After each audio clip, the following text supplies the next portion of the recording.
Alright. Today we are watching some Tommy G McGee side of SWAT and drug.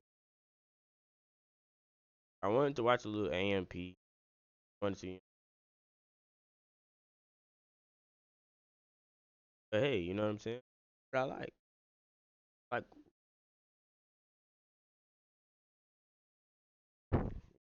just watching today.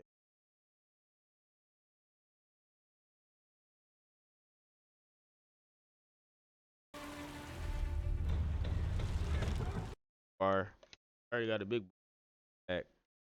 Ethica's down.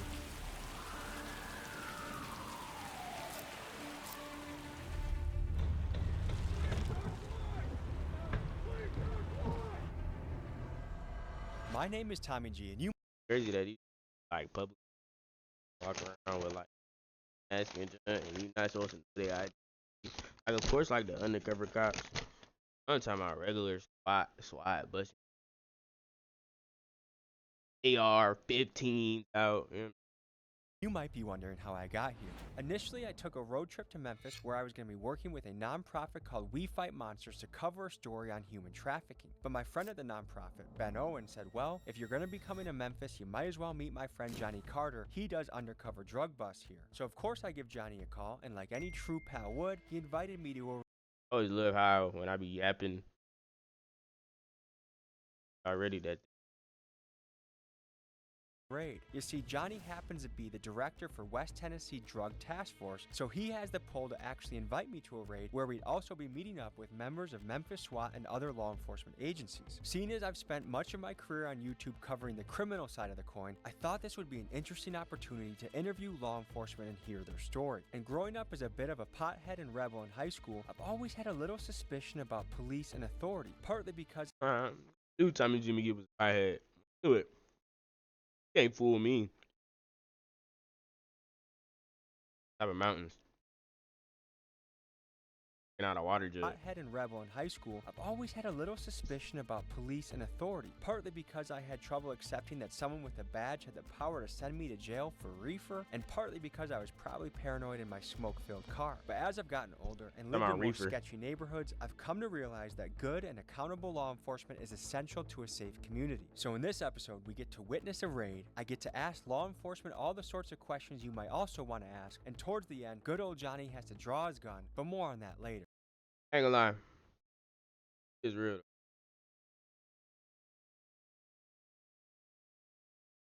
Alright. County police. No matter where you. This, folks, is inside an undercover drug bust. Let's get into it.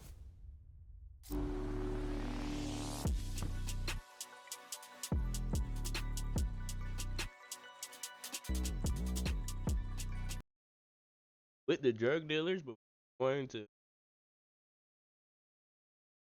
I can't do. New merch at TommyGMcGee.com. Welcome to the underworld, folks. Honey G.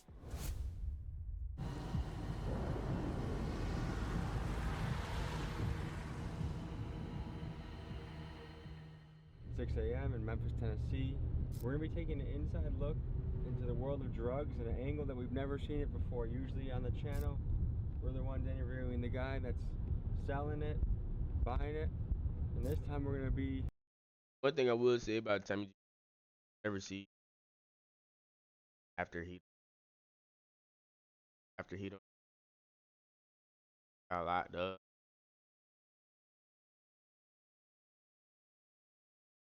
Big time criminals.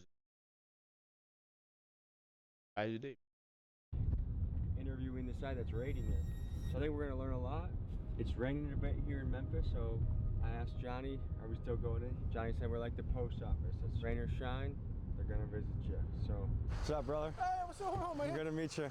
How are you guys get nervous for stuff like this? If that vehicle shows up to your house, you know you're... Oh, yeah, you know. Man, them boys practice just. I know they never. I know sometimes they be nervous. High risk and. There's no question. And how many overall men do you think will make this breach? So there'll be one SWAT team that'll make the breach. Then once the SWAT team secures the house, everybody's in cuffs, they've checked it, they'll do a secondary check. Then the search will start. Do you get nervous before stuff like this? Doing it for 26 years, I still get nervous every day. And do we know what we're hitting this guy for? Fentanyl, And how much we talking? ounces. How much can I make off an ounce of fentanyl? It's about $20 a button. A button's about 1/10 of a gram. About 56. Dang, bro. How much? The fentanyl. It's about $20 a button. A button's about 1/10 of a gram. About $5,600. It's a never-ending battle. I'm not like it. I want to just. It's a Fent be. Gotta be like. Dollars a button. A button's about 1/10 of a gram. About $5,600. It's a never-ending battle. It's a game of whack-a-mole. Hey, what I be wondering is though, like them boys, they always be in this jump. Are they still getting like hardcore? You knock one down and two more pop up. What was the timeline of when you feel like fentanyl really entered Memphis? As soon as the states and the government cracked down on prescription opioids, you had Big Pharma.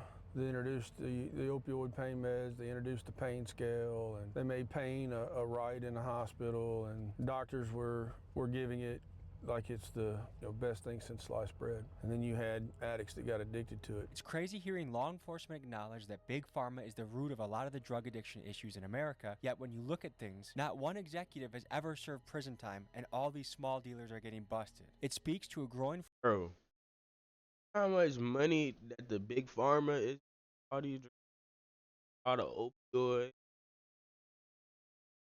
and more.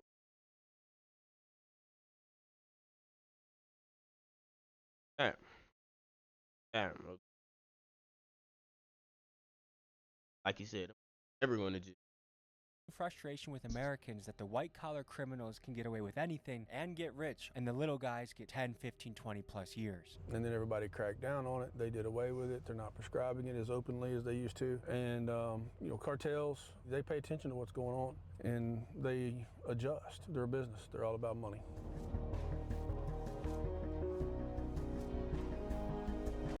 That's gonna get.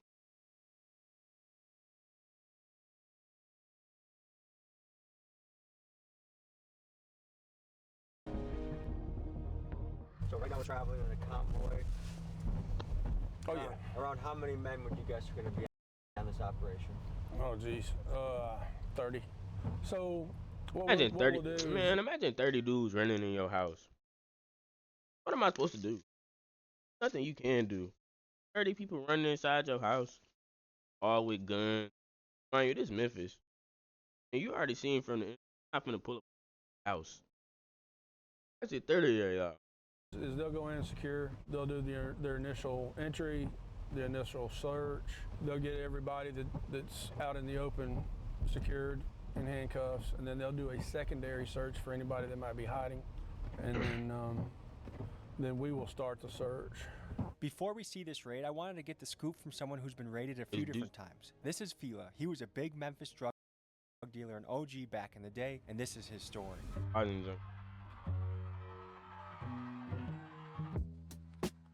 I had this trap house over on Macklemore, and every night it was a f***ing party there, 7 days a week. It was coke, it was crack, it was seed, man, plenty of money, everything.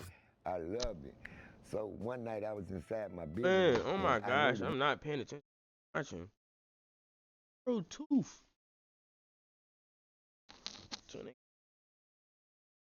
I feel like, bro, right from the 80s, they be talking about how much they was partying, out there getting lit, looking like this. I don't know why, but oh yeah.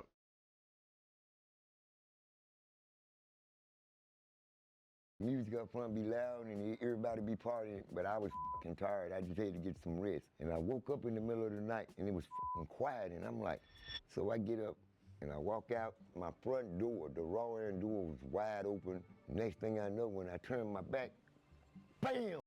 Really only got one tooth. That's all I can focus. Yeah, but The cops. So they take me to the door, and I look out on the porch, and everybody that was in my house was handcuffed and laying face down on the ground.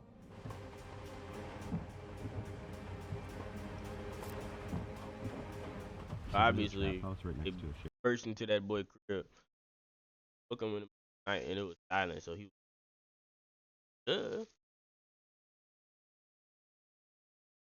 trap house. So that's probably why they're not I'm selling really not that as bad. much out of that house and going to other places. Okay, so they're at the front door, they're preparing to go. Holy. So they're not doing a no-knock raid, I take it? No, those are illegal now. Probably for good reason, right? Oh yeah. They're breaching the door, they're kicking the door in. Yeah, I'm glad no knock raids are illegal. You know how crazy that is? Knock raid. All you hear at your front, boom, and just 30 niggas just burst through your door. And if you a gun owner, like, you know what I'm saying? Like, oh my gosh, turning in my crib. All type of crazy. That whole thing just go.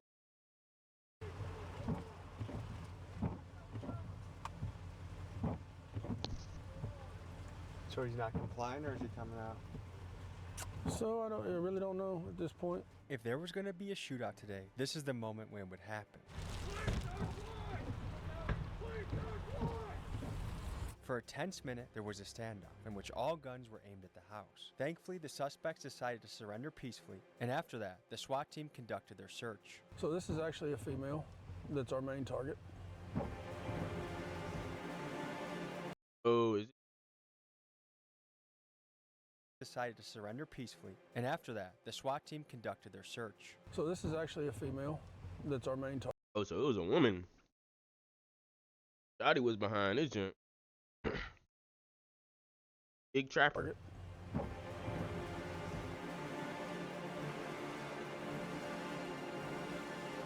Damn, can you I'm gonna have to blur that junk. out? Oh, they was in that junk. They was in that junk getting down. I'm out there probably sleep. One of them ethicas. Waking up at 6:20 a.m. in your underwear and you're taken to jail, and that how many years is a guy like this facing most likely? Like, So it depends on the amount and their criminal history. Sale of fentanyl is a Class B felony. They should get the maximum amount Oh yeah, they was asleep. It's 7:30 in the morning. I forgot about the timeline. 7:30. of time that it carries. Fentanyl is like playing Russian roulette. You don't know if you gonna hit this shit and you gonna die or not.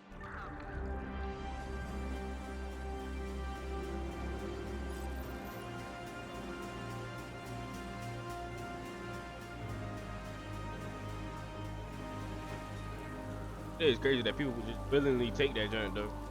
Like you said, hit that joint once, you don't know if you're finna go up or go down. You know what I'm saying? 6:30 a.m. the raid was completed without a hitch. Now the rest of the house is being searched. These people were wanted for selling fentanyl. I guess we've been doing this job covering the underworld long enough that I can say I've never met anyone that I would consider evil. I meet people that make really bad decisions. But you guys draw a line in the sand, like, is someone that sells a large quantity of fentanyl, are they evil or just a good person making bad choices? Like, what level of sympathy or grace do you give to somebody like that? It's easy from the outsider, like, oh, the guy. I say maybe it depends. Areas, gas to, and I feel like okay, aspect.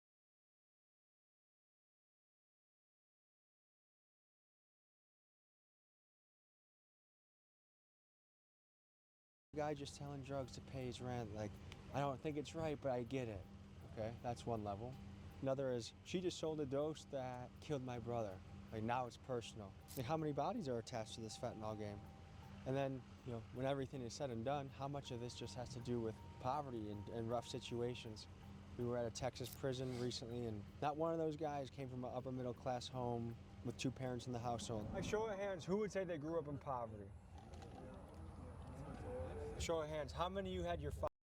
Bro, they really just give me They grew up in poverty. Show of hands, how many of you had your father in your life growing up as a kid? How many of you didn't?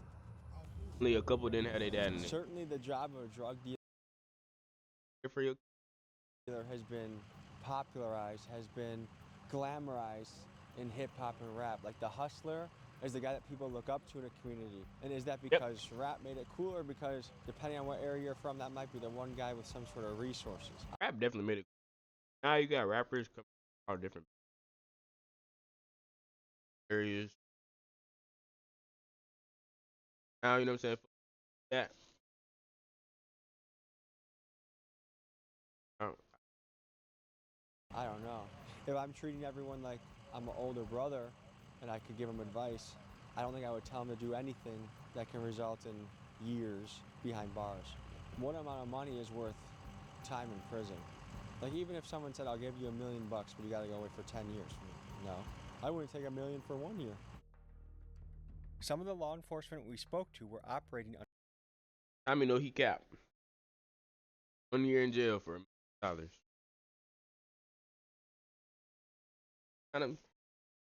Out of a salary.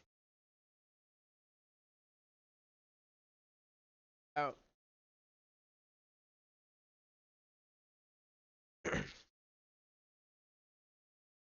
That's not gonna mess up your For record, this though. reason, we had to blur their face for their interviews. The truth is, behind closed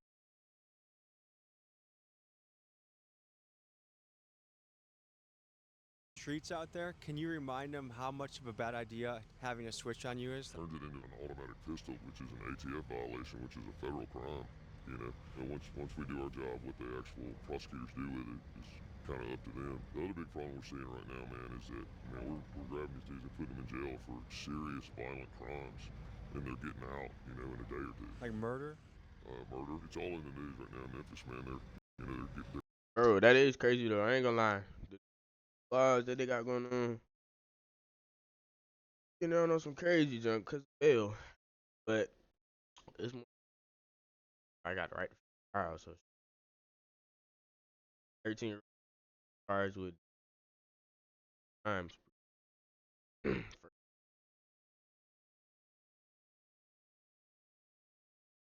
released their RORing guys on first-degree murder charges. What?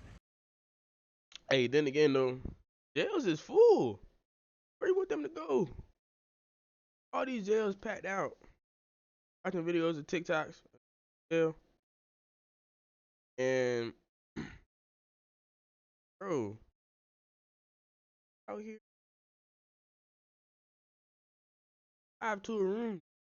Yeah, oh yeah, it's in the news. I mean, Because it's innocent till proven guilty, or like what's the rationale for that? their rationale, I think, is that they're like, well, you're innocent until proven guilty, and then they're like, well, this person they arrested doesn't have a job, and they live at home with their mother, or whatever. And I understand a little bit of that. I can empathize a little bit, but when it's a violent felony, bro, and the other thing is, you're right, it is innocent to proven guilty, but law enforcement, I've been doing this for 18 years, man, and law enforcement, in my opinion, we don't put charges like aggravated assault, aggravated robbery, murder. We don't put those charges on people just with a little bit of evidence to make it probable, right? Probable cause. We don't do that. It is hard evidence, man, because I don't want to, even if we have doubt, we're not going to arrest somebody on a charge like that unless we're firmly convinced that they committed that crime. The repercussions of even just being charged and arrested, and maybe even being released later and found that you're innocent of it, like that can follow somebody for the rest of their life. Right now, the people I'm most afraid of are typically like the 15-year-olds. This is Steve Mulroy, the district attorney of Shelby County. He and his team of 110 prosecutors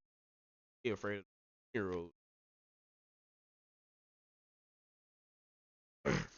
Boy, set the tone for how crime is fought in Memphis, the most dangerous city in America. Some in the city praise him for things like increasing funding for the homeless I and wasn't laughing at that.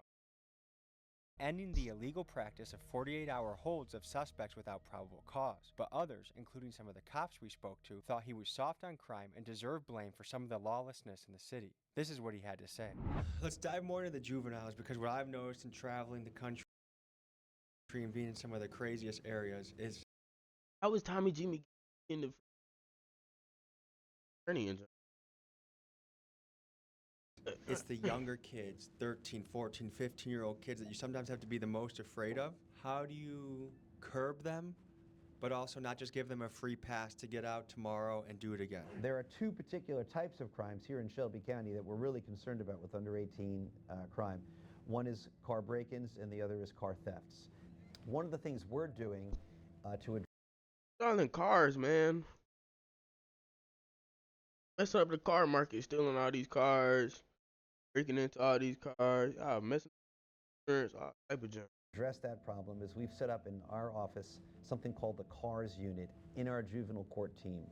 And the idea is that the goal is to try to intervene early on where these under 18, but these kids are committing a nonviolent car break-in or a nonviolent car theft. We're trying to intervene before they graduate on to more serious crimes. By the time they come to us, they're already down the wrong path, right? What we really want to do is intervene more upstream, earlier in their lives, where it can be more effective. The people that are doing the killing, especially the young guys, like, what is the psychological profile that it seems like there's been such a loss of value in life? What is that? I don't think a lot of these killings are done with any real thought put into it, right? I think it's an emotional response at a moment's notice. So impulse. I ain't gonna lie. It's just, get mad and just be like, yo. Like, if you got no guidance like that, and you just don't that trigger. Impulse control issues. Very much impulse control. I mean, that's why you're seeing most of these young people that, in their teens that are committing a lot of these crimes. It's impulse control. For whatever reason, I don't think they don't even be thinking about some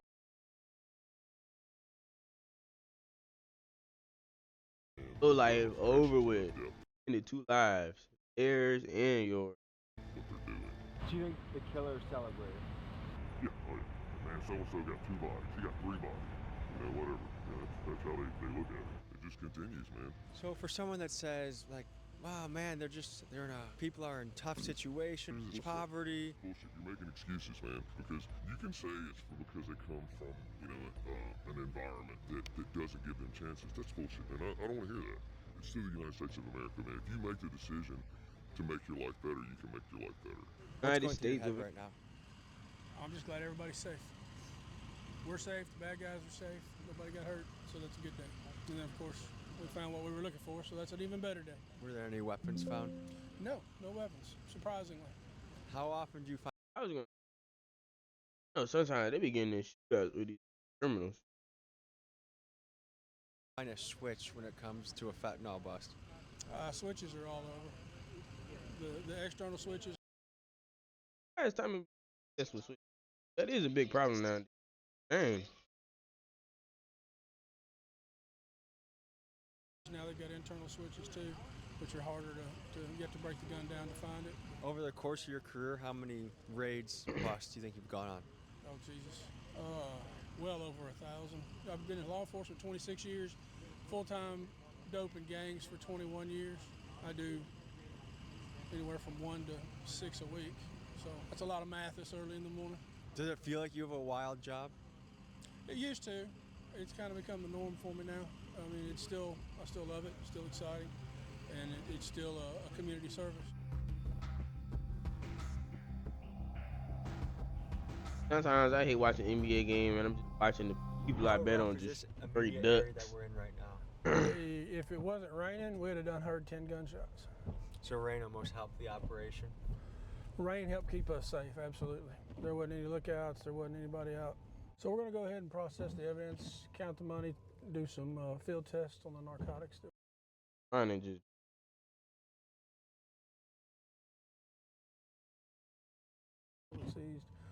Are you sleep? and start the process that nobody wants, and that's the paperwork. All right, guys, we'll see you at headquarters. Oh, that paperwork be crazy. Still not did. Not that. Here, I'm talking. Dang.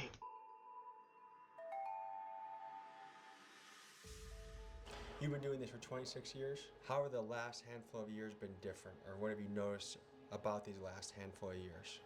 So, back when interdiction first became a thing, back in the, I'd say, the 90s, it was pretty much trunk loads. You know, they throw it in the trunk and they take it wherever. So when you stop that car and you pop that trunk, or you look in that bag in the back seat, it was full of drugs. You know. Oh. Nowadays, cartels have evolved. Dang. They hire people specifically to try to find ways to hide the drugs. Now, do Memphis gangs come in contact with the cartels? Sure. Yeah, absolutely. Do you think the Vice Lords, the Crips, the GDs, that they are doing in some way business with cartels? Sure, absolutely. Everybody is, if you think about it. I mean, even the end user is indirectly doing business with the cartel. How has the game changed in the last couple of years? Oh, it's constantly evolving. I mean, every day you wake up, it's something new. It's a different way of hiding. It's a different way of selling. It's a different terminology. It's a different drug. As we were sitting in Johnny's office, the interrogation of the suspects was happening in the room next door, so I peeked around the corner to see if I could hear how it was going. I tried to imagine how the suspects were feeling, knowing that if found guilty, they faced years of their life in prison behind bars. Is there any misconception about your line of work that you'd like to educate the public? Let's see them count out the bread. See how much bread them boys had stashed in there. No, I don't like my videos again. Just this one stack right I here. gotta tune into the stream. I gotta start.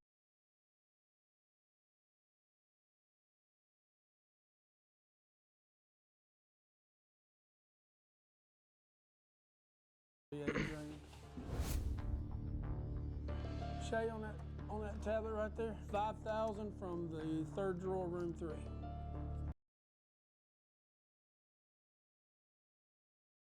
They label everything, where he had the bread at, where they found it at, all that work. Boy bags, packs, good gas they got in Memphis. Top bar, Halloween pack. So there's another 1,300 from the bedroom drawer. Red tote in the closet, $8 grand. $1,000 bundles, 8 $1,000 bundles. What's your guess over there, guys? 18,000. I'm gonna go with 16,700. 18,121. I wanted a taste of what 18,000 just. undercover work was like, so Johnny took us to an area with sketchy motels that was known for being a crime hotspot. Driving around in Johnny's car that looked like the Fedmobile, we would soon find out that the locals were not happy to see us. So when you're navigating the hotspot, what are you thinking? What's going through your head? Well, I mean, you're looking for what's out of the ordinary. So you have this crew walking over here. Something looks like it's happening. Something's going on.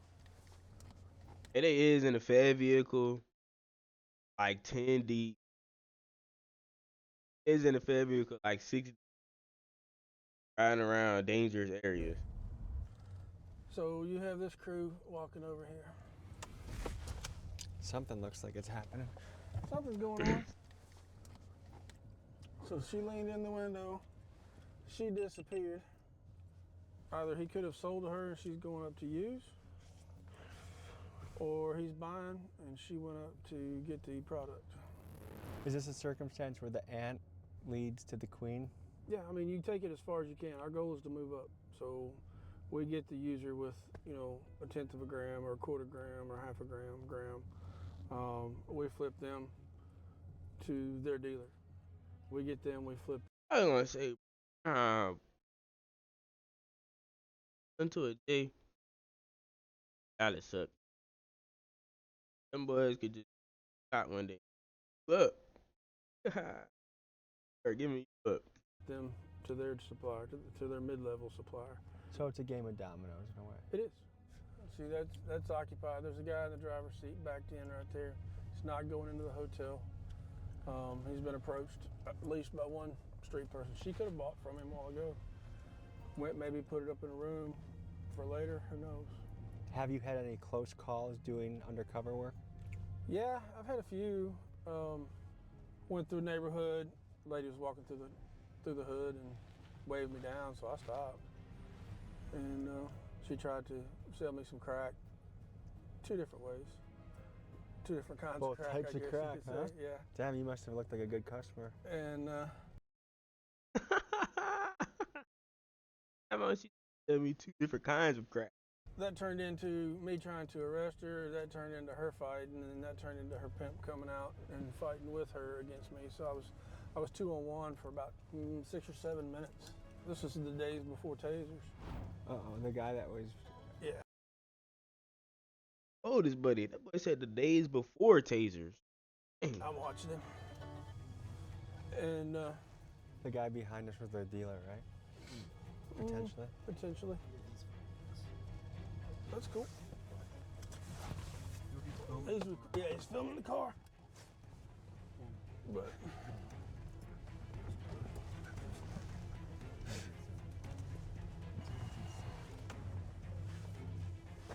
This sketchy potential criminal reverse Uno'd us. You see, instead of Johnny pursuing him, he began pursuing us in an aggressive manner. Folks, in the shadowy underworld, the laws of the jungle apply, and territory can be fought over fear. Yeah. Bro, imagine being a drug dealer who's just going around recording cops like. And apparently we were not Trying to welcome record. here. oh, he'll be fine. He's trying to get up on the director of drug task force car. Let's see if he follows me in here. If he does, yeah, I didn't think he was. You gonna call the boys on him? No, I was fixing to stop him. Is he still sitting there? Oh, that is crazy, bro. Police can just do stuff like that. Follow me, bro. Pull you over. Oh yeah, he's moving on now. Yeah, I was a little concerned about getting boxed in. That's why. That's the kind of stuff right there. I mean, that's in every neighborhood. Like you come into a neighborhood, you're not known in that neighborhood. We put out that Glock, so. All right, man. That's the end of this video, man. I'm about to go play the game. Catch up.